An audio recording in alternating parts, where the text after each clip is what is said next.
So we're talking a little bit about season structure today. And the reason we're talking about this is because at Blacklisted, we have a long-term goal and long-term vision for our athletes when we start coaching them. The issue is CrossFit is very fun. CrossFit competitions are very fun, but it's also very hard and damaging on the body. So if you don't have a long-term vision, plan, or goal for the sport, you end up being 2 to 3 years into the sport, burnt out, and not wanting to compete anymore. Because we have a long-term vision for our athletes, we break down the season every single year to make sure that our athletes are peaking for something specific. Today, we're going to talk about how we want to set that season up, how we break the season down, what you should be doing prior to the competition, what you should be doing after the competition, and talking a little bit about the differences between a deload and a taper. So when we're setting up a competition, we have 4 categories that we classify competitions as.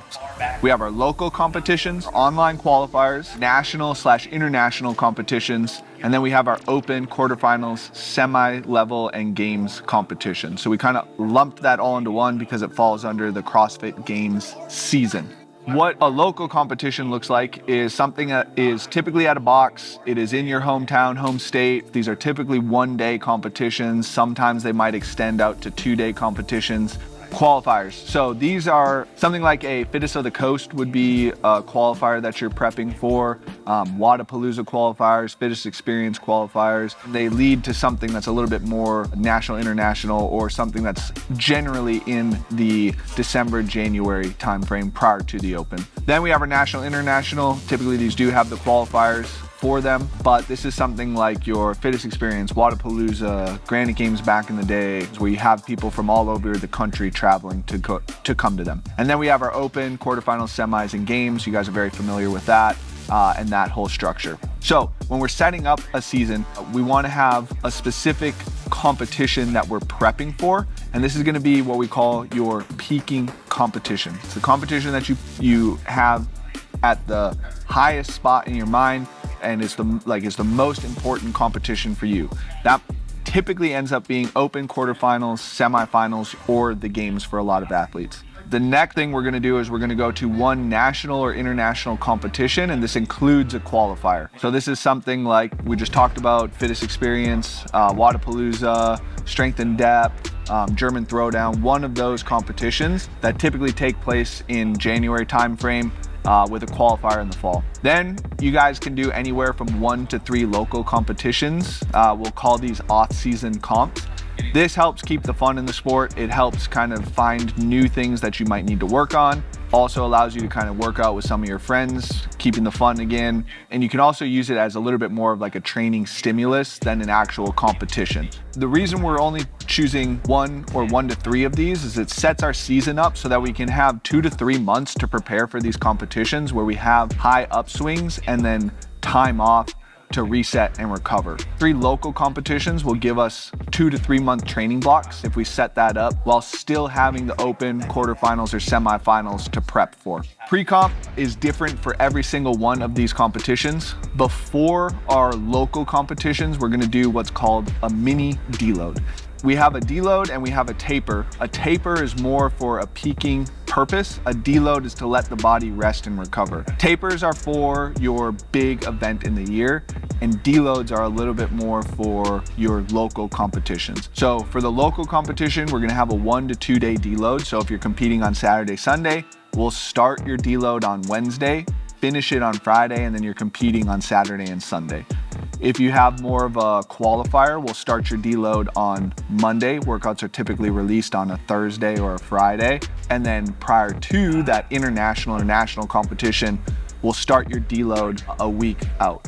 And then for your taper, for your big competition, we're starting that 10 days out, and we're decreasing your volume and your intensity drastically on that one. The reason we're doing this is because for a deload, we're still able to work on sports-specific training modalities that we're trying to improve for your peaked competition. Whereas if we were to taper for local competitions, we wouldn't be able to continue working on those sports-specific training goals. So doing the mini deload for a local competition allows us to still work on that while still keeping in mind that we have a bigger goal at the end of the year for you to work towards.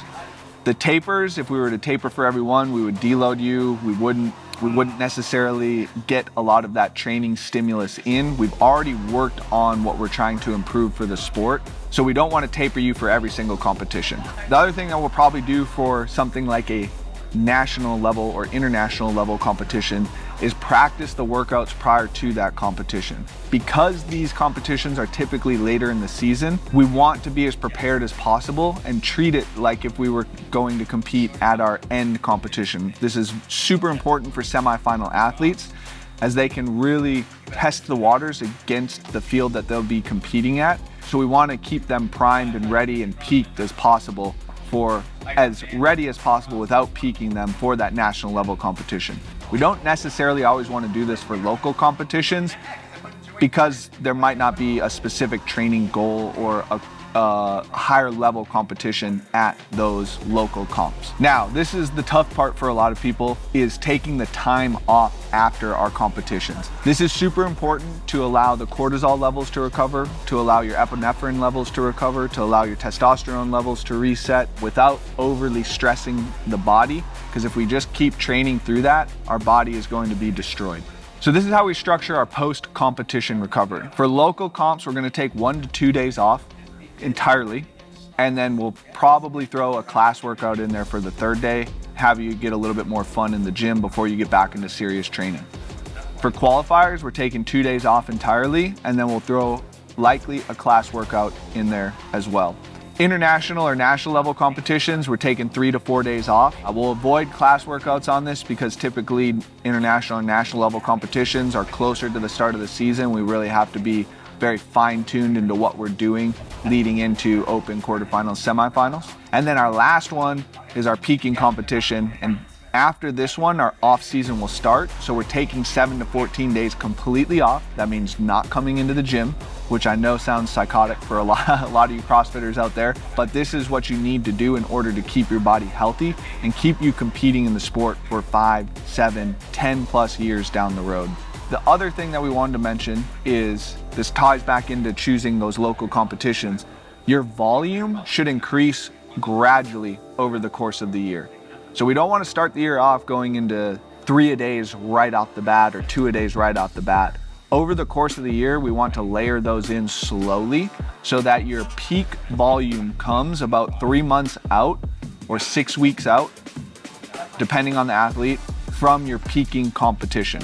A lot of people get into issues where they'll maybe come off of their off season and be like, I feel great, let's hammer it. They're doing double sessions, and by the time their peaking competition comes around, they have nowhere to go with their training in regards to volume or intensity to make sure that they're peaking properly for those competitions. Over the course of the season, gradually increase that volume, gradually increase the intensity. The intensity will follow with that volume because of the nature of the sport. And you guys will be ready to rock come game day for whatever that competition is, open, quarterfinals, semifinals, or games. This obviously requires a lot of discipline, but at Blacklisted, our goal is always for long-term focus on our athletes' potential. Typically, it takes athletes 5 years before they're stepping onto a big stage, whether it be semifinals or games. So we know we have to keep them healthy over the course of those 5 years for them to really achieve their goal if that's something they want to do.